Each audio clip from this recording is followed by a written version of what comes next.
Welcome to 28 and Searching. I'm your host, Samantha, and today I have Roy Stockton on with me. Thanks for coming on my show, Roy. Thanks for having me.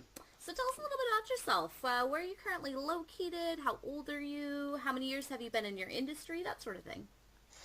Okay, I am 36 years old, and I live in Northern California in Solano County. And I am a full-time deputy sheriff, and I also run and operate my own business that's called High Brass Leather. Cool. And so for this show, we're going to focus on the high brass leather career choice that you've had since you're lucky enough to have two careers that you love. Yeah. So what exactly is your job title within that company, and what does it mean that you do? So I'm the owner and operator of High Brass Leather. So basically what happened is, it's a home-based business. Obviously, my wife and even my soon-to-be 11-year-old son help out actually quite a bit. And we make a variety of different leather products. And one of the things that's real important kind of in my thing is that I use materials sourced from American manufacturers. Okay. So that's what I do. Like I make little everything from pouches and gun holsters and knife sheaths and do repairs and different things like that. But it's a lot of fun, and I get a lot of enjoyment out of it. And where can somebody find you if they're listening to this and they want to see what you're doing? So I have a Instagram is so amazing. I post a lot of my work on Instagram under High Brass Leather. I also have a website, highbrassleather.com. And on Facebook as well, I have a presence there. Okay, very cool. And so tell us a little bit about how you got in, you're a full-time sheriff deputy. You had something you love, and now you've moved into something else you love. How did you kind of get to that point? Well, it's interesting, but leatherworking actually started as therapy for me. I was like a lot of people where if I wanted something, I would work an extra shift of overtime, or I would sell something to buy something, but I never really made anything myself. Okay. So I had this desire to make things with my hands. I don't really get to see a lot of things go to completion. Sometimes it feels like at my other job that we're just kind of temporarily fixing things, and I was missing like that completion of like actually doing something from start to finish. And so my wife actually bought me my first like leather working kit probably about 5-6 years ago, and I have been creating and making things ever since. Very cool. And so you said it started as therapy. Is it therapy from your full-time job? Yes. Okay. And so did you have any sort of training before you started this, or what kind of you said you didn't do much with your hands, so you just kind of decided to pick up leather and go for it? Yeah, it's interesting, but like I've always kind of been involved in like sports, but I love the outdoors. Okay. And so I went on a backpacking like adventure trip thing with some friends, and I ran into a guy. His name is Jason Mahoney. He was in the military station out near me in the Air Force, and he had actually made his own knife sheath from leather, and I was like, man, how much to make me one of those? And he kind of laughed at me. He's become a good friend of mine now, but he's like, listen, man, I'm not that smart, and I can figure it out. Make your own sheath. And I was like, it kind of startled me, right? Because I was like ready to pay him, and he's like, make your own. And so I picked his brain for the whole weekend, just kind of trying to figure out how he designed and put it together. And then I talked about it, and when I came home, and my wife, God bless her, she's just like puts up with me, but I couldn't stop talking about it. And so then for Father's Day, her and my son bought me some leather and a leather kit. And she's like, now quit talking about it and make something. And so that's kind of how I got into it. And it was just like one of those things that when I started making products and items that for myself, there was just this sense of satisfaction in doing it yourself instead of just running to the store and buying something that somebody else made. Yeah, absolutely. And so if somebody else is, I mean, leather's a pretty hard medium to work with, right? I mean, have you worked with any other mediums before? No, so this is really I have since, but this was the first. Yeah. So like for me, I kind of incorporate a lot of like metalworking into my leather, different materials, like canvases and antique, like I'll use old vintage military bags and stuff like that in my products that I make. But like I said, I really try to get everything from American sources. Sure. But it's hard to do. Yeah. So, Okay. but I have gotten a lot of help along the way. Like I started out on my own, I jumped in with both feet, but I've had some excellent mentors that have helped me. Okay, very cool. So if somebody wanted to get into this, is there any sort of like training or schooling or classes or anything they should do to kind of learn how to do it, or is it just picking it up and going for it?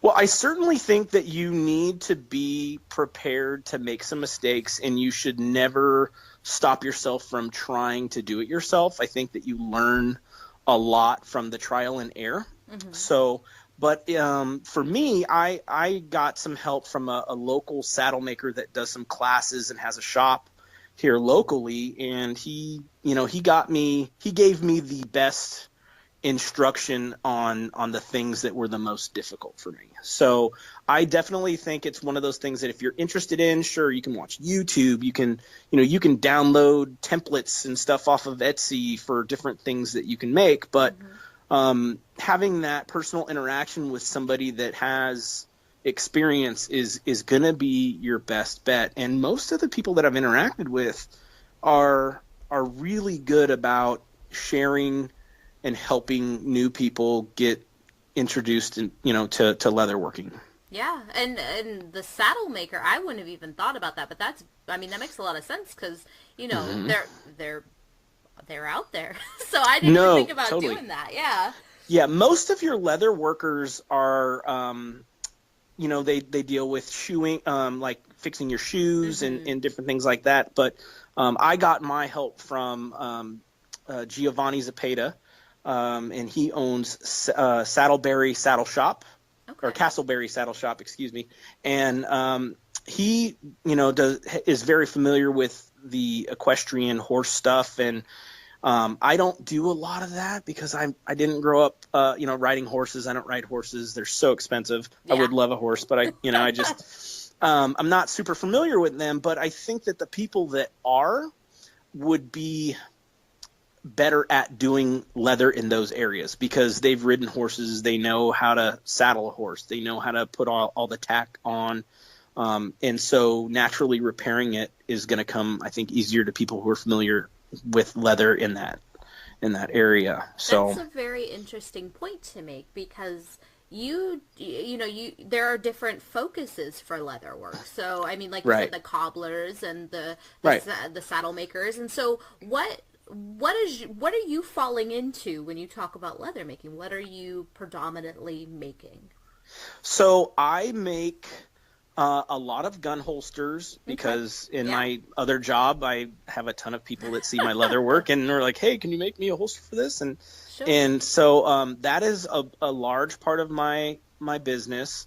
And then I also I don't know if hopefully you can't hear them in the background. I am also very into hunting dogs with my dogs. Okay. And so I do make some products for pets. And then I make some, miscellaneous little pouches and knife sheaths and things that people would take, like if they were backpacking or bushcrafting or doing different things like that. Okay, so people who have different interests can maybe look at leather work as a way to express those interests based on their different likes and dislikes. Okay, cool. No, absolutely. And so what would be a good starting point for someone who, like yourself, when you started, has never done this before, but they think maybe I might want to get into it? Where would they start?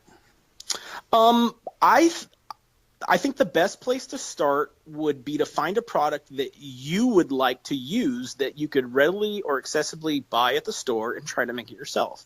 So, if you're into backpacking and you want to, make a knife sheath, then I would go and look at the store, go look at some of the knives and the sheaths that they come with and try to recreate that. If you're into bags or purses or wallets, then I would find, a wallet that you really like, but you don't want to buy a new one and it's like on its last leg, getting ready to be, it's like wearing out, and try to create the things that you're the most familiar with first, because I think that familiarity is what kind of helps connect the dots when you're trying to build and construct your product. Mm-hmm.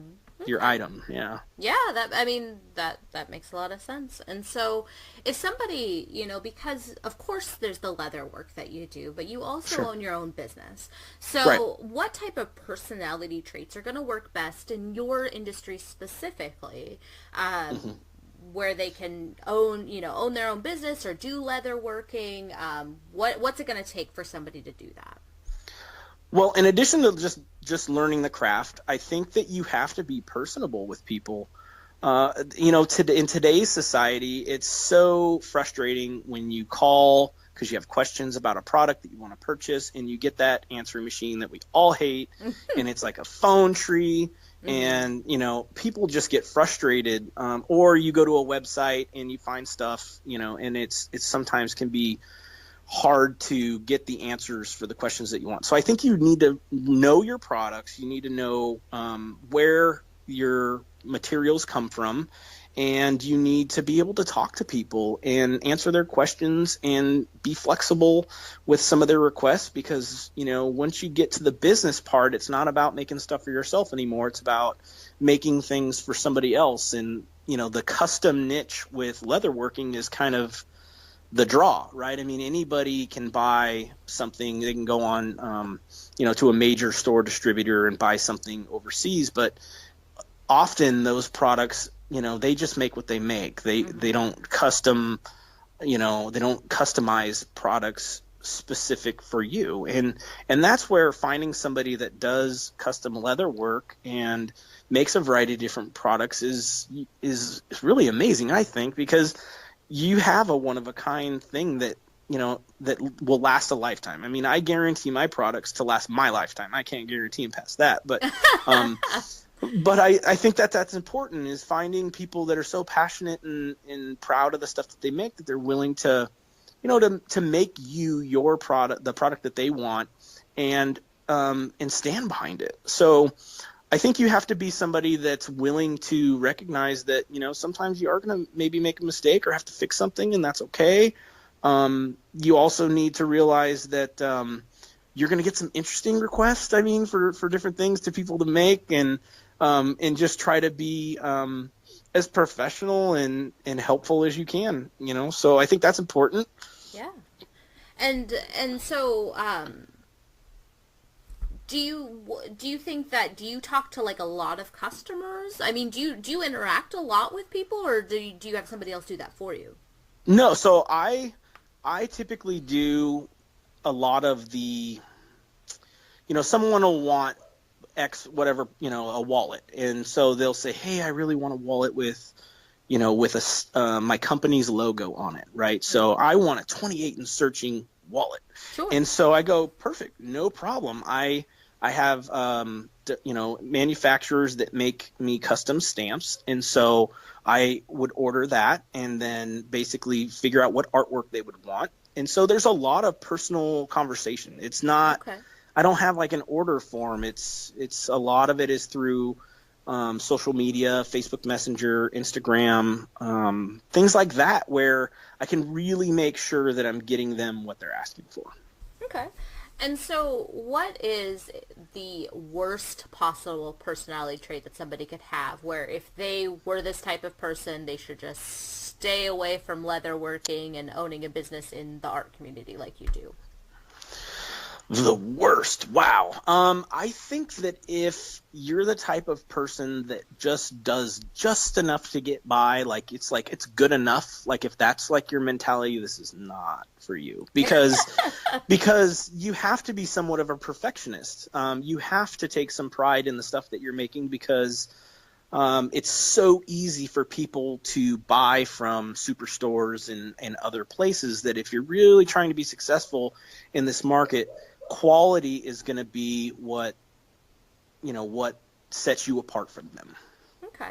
And what's a part of your personality that struggled where either you've had to change yourself or change the way you were doing business to kind of be successful in your career path?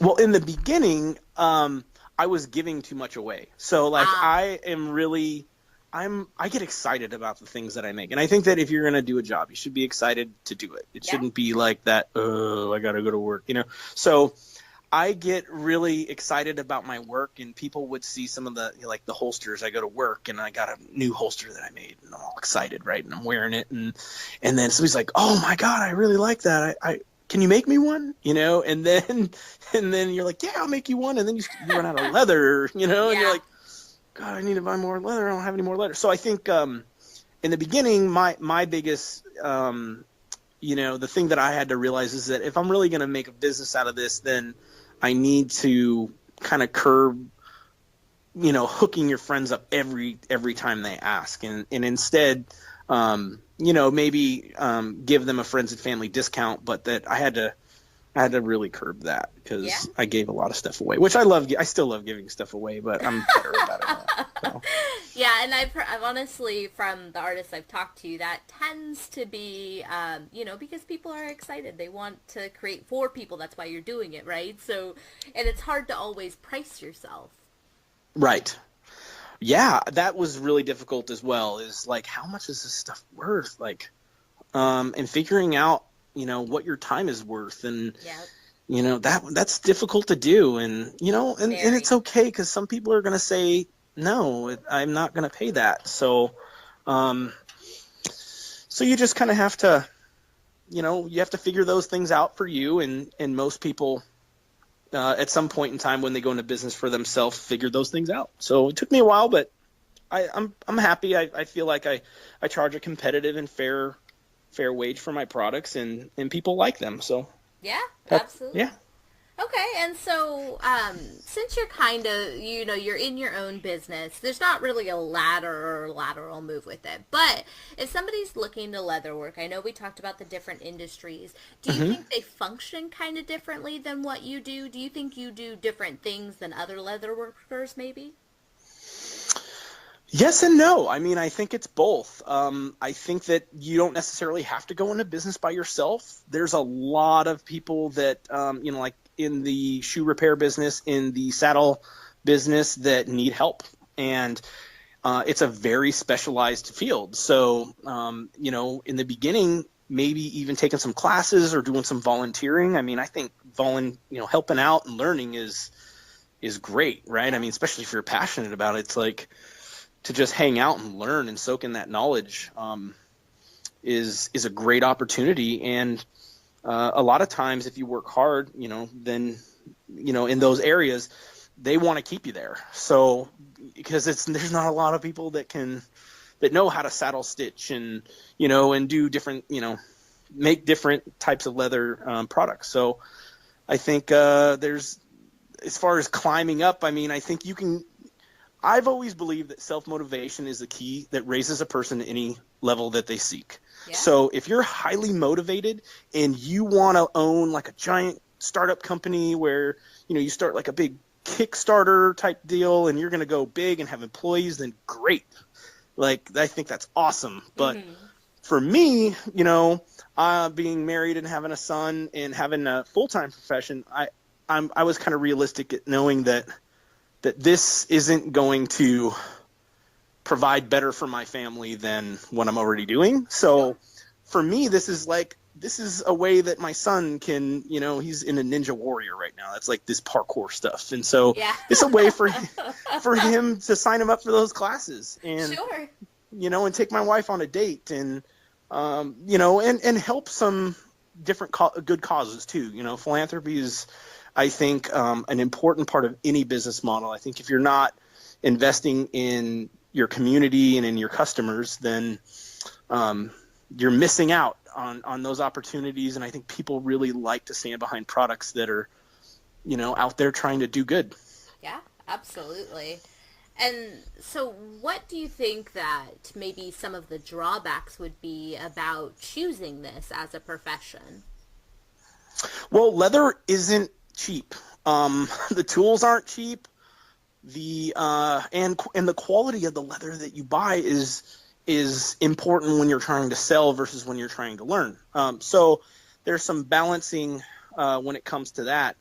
So I would tell a person that's like brand new, starting out, go visit like the Tandy website, which is Tandy Leather Factory is where my wife got my first kit. And it's like good enough gear, you know what I mean? It's like get you on your feet. Like you could make some, pre-cut out projects and see if you like it before you just jump in with both feet. Cause it can be really expensive to buy, clicker presses, which, sandwich dyes into your leather, or a sewing machine. I mean, you could spend $10,000 on a sewing machine. I mean, so you can get crazy. Or you can, take it kind of slow and steady and figure out, hey, is this something I really like to do? And like for me, I finally got a sewing machine. I didn't get a $10,000 one, but I got a really good one. Yeah. And it helped me so much. My hands don't have blisters and stuff like that because,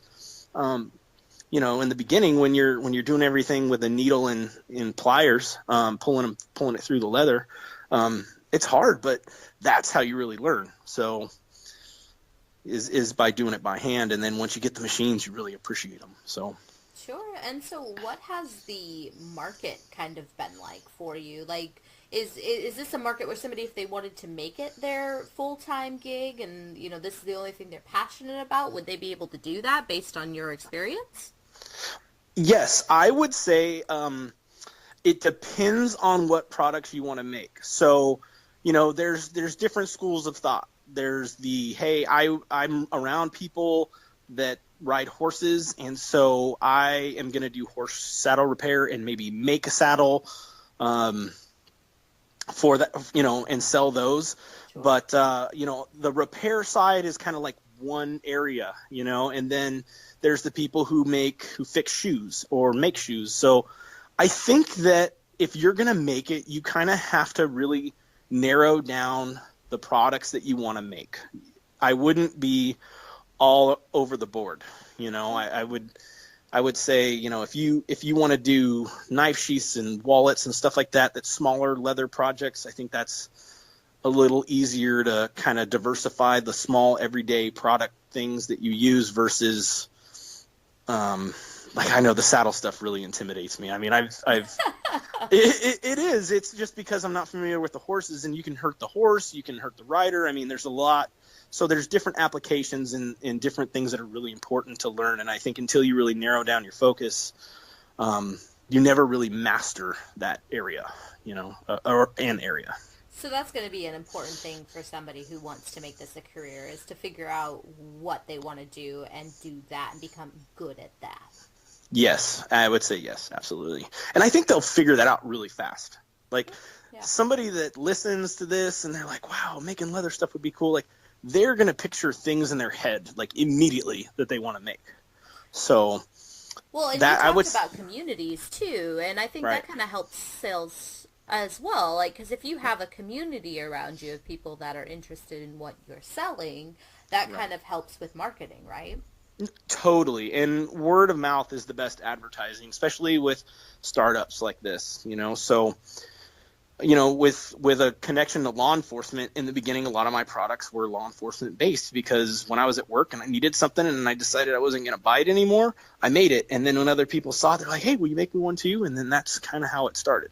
So if I would have been in the saddle business, then I probably would make more of those. But, Sure. I wouldn't be so intimidated.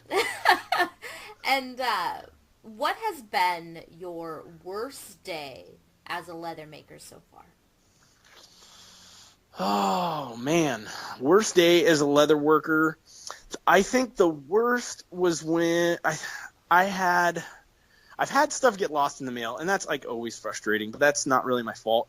I think when I've had holsters that I've finished, and like some of in the beginning when you're hand stitching them, it takes hours and hours. I mean, I've had ones that have taken me 10 hours to make, just depending upon the materials. And then when you're doing some of your finishing work, you heat up oil and wax to put in the leather to make it water resistant. And I can remember one holster in particular, and I was making it for the sheriff. And so, mind you, like I really wanted to do a good job on this holster. So I'm getting ready I got all done and it's all dyed, and all I have left to do is oil it and to heat in this wax paraffin solution. It's like it's like a sealant, I guess, but it's like natural. Okay. So I was heating it with a heat gun, and I totally melted the holster, and I had to start all the way over, and it was horrible. And so I'm like, hey, your holster's going to be a little bit late, so that's uncomfortable. So, sometimes you got to slow down, and you've got to, that's what I learned. I learned that, you got to slow down and make it fun and not stress when stuff like that happens, because, it's some of the leather is expensive, and, certainly once you've, cut it all out and hand stitched it, and then you wet mold it to make it like the perfect, fit. And then you're right there at the end, and all of a sudden it's like you just bubbled, you heated it up so bad that like it bubbled and melted, and you're just like, oh man, such a bummer. But yeah, that was the worst. But I made another one, and after I remade it, he's left-handed. I made him a right-handed holster. So I was like, oh my god. He was a great sport about it, and so that was probably the one where I felt like just a knucklehead. I'm like, what am I doing, and so I broke the first one and then made it backwards. And, no, okay. So. And so if we go to the happier moment here, what's going to be the best day that you've had so far? I don't it's really hard to say. I think the best day that I had with leather is when my son wanted to make his friends fidget spinner holders. Oh, that's and cool.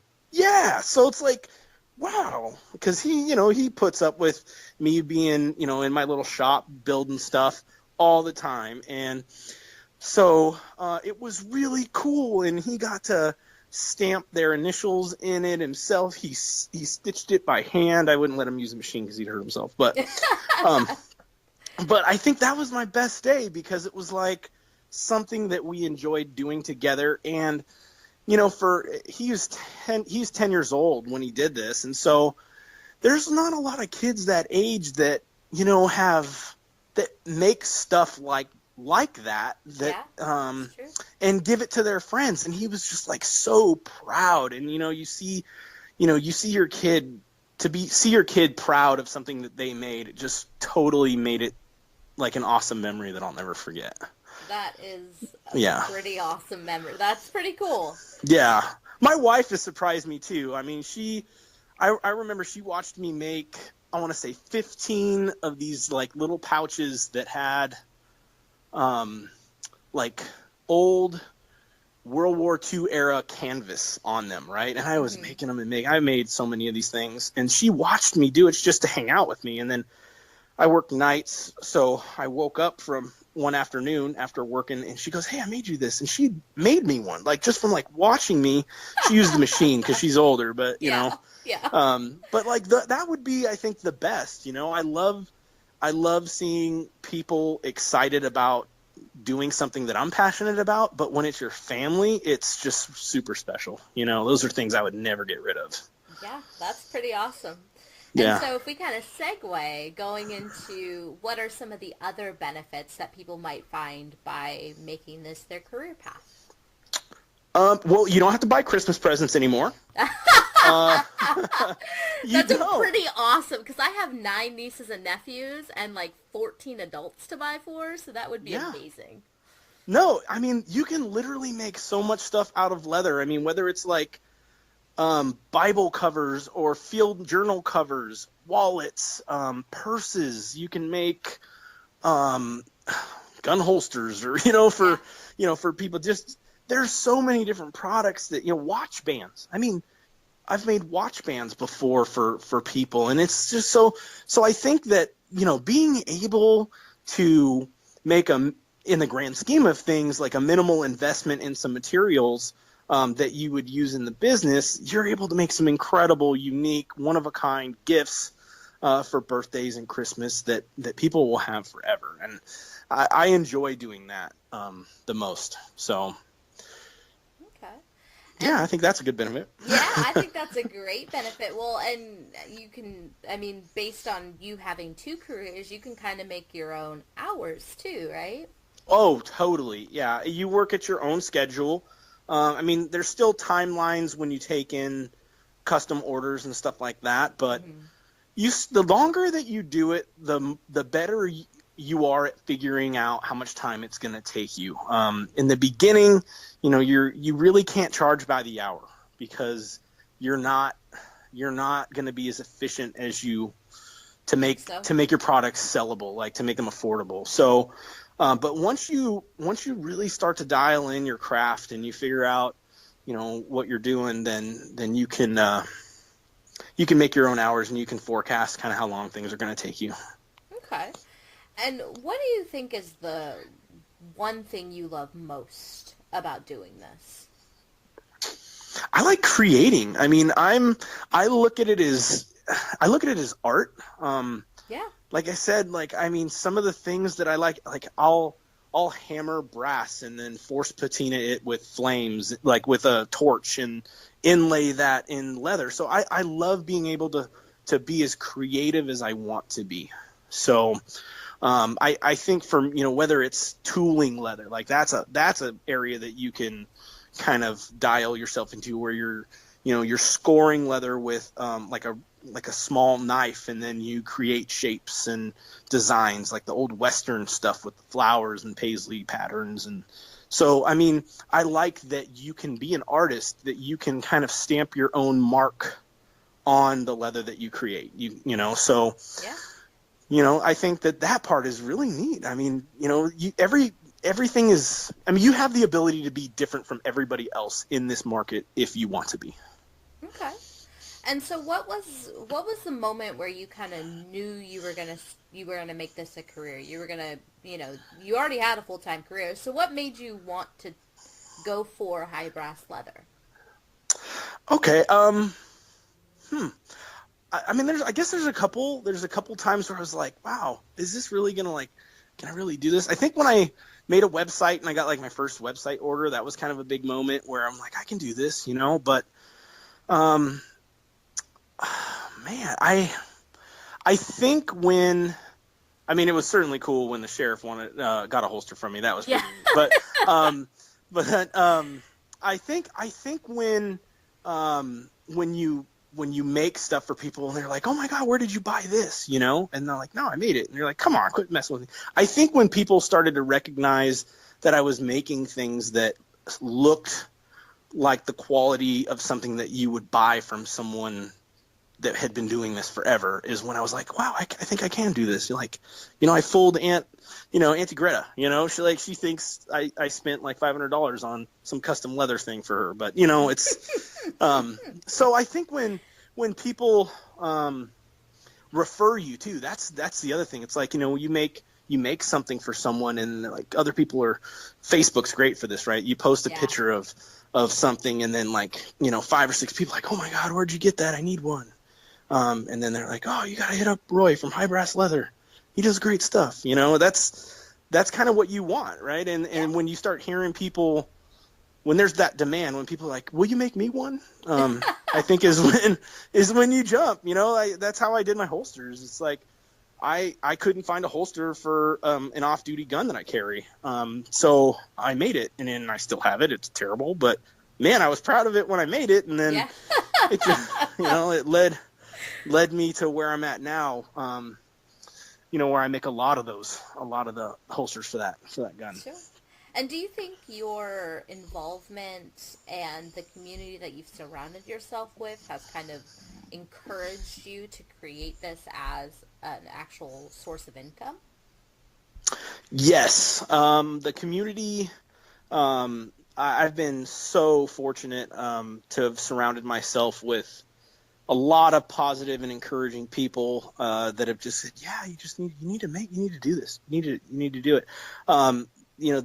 My wife, big time. My parents and in-laws, of course. But your friends too. When they get something like, man, you should really sell these. I mean, listen to them, because if they're, if they're really your good friends, and you can tell if they're telling you the truth or not. And they're not going to hide that from you. But, and then, at work, to see people carrying the stuff, like they're wearing they're trusting their life with some of the stuff that I make. I mean, is, the best recommendation that you can get when you're doing what I do. So, Sure. yeah. And so if somebody is wanting to get into this, do you think they could go to like a local craft fair or something, and that's where they can start to sell it? How did you did you only start to sell it to friends, and that's how it went, and then it kind of referred out? Yeah, so I started with friends, just because that's who saw the stuff Sure. that I was making. But if you're gonna start out, like if hindsight was 2020 and I was starting out all over again, I would recommend going to craft shows or gun shows if you do holsters, like a gun show, or you can buy tables at rodeos, or different things, like depending upon what you're making. I would seek out events that are related to the products that you sell, and I would go there, like boutiques and stuff like that. Okay. And so do you currently have any expansion plans, or you got anything exciting happening or anything coming up?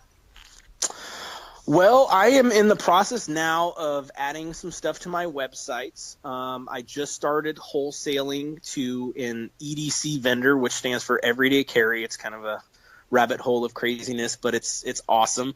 A friend of mine referred me to a gentleman that owns a store in Sacramento. It's about 40 minutes from me, that I'm wholesaling leather products, like little valet trays that are made out of leather for you to put your items in, as well as some little leather holders for a variety of different tools that people carry in their pocket. And that's EDC Specialties.